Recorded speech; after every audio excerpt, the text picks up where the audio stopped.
Chaque jour, Charles et Carole vous présentent la leçon de l'école du sabbat.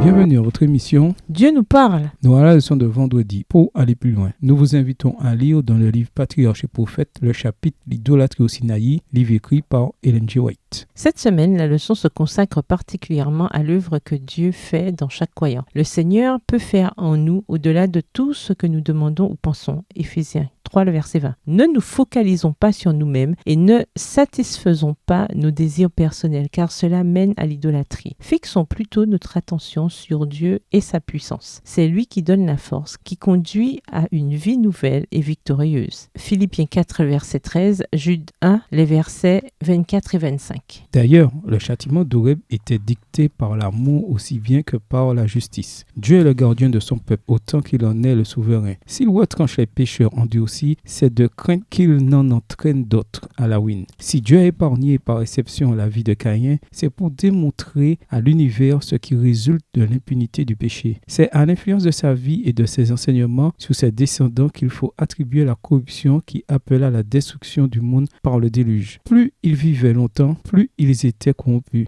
Il en fut ainsi de l'idolâtrie au Sinaï. Si un prompt châtiment n'avait réprimé la révolte, on aurait assisté au même résultat. Extrait du livre Patriarches et Prophètes, chapitre 28, page 295, livre écrit par Ellen G. White. À méditer. Méditer sur la question posée à la fin de l'étude de lundi. De quelle manière peut-on adorer la création elle-même par opposition au Créateur? Par exemple, comment chercher à être de bons gestionnaires de la terre et chercher à protéger l'environnement sans pour autant l'adorer ou en faire une idole? On peut percevoir le sérieux de la situation en voyant les conséquences et les résultats d'une action ou la gravité de la réaction à l'événement. Pourquoi Moïse a-t-il ordonné l'exécution de ceux qui refusaient obstinément de se repentir et continuaient dans leur rébellion contre Dieu et ses enseignements? Pourquoi l'expiation substitutive est-elle le seul bon modèle pour l'expiation? Pourquoi toute théorie de l'expiation qui nie ou minimise le fondement substitutif de l'Évangile n'est-elle qu'une grave erreur théologique? Lisez 1 Pierre 2, le verset 24. En quoi ce verset révèle-t-il avec puissance cette idée de Jésus comme notre substitut? Au revoir. Et à demain si Dieu veut.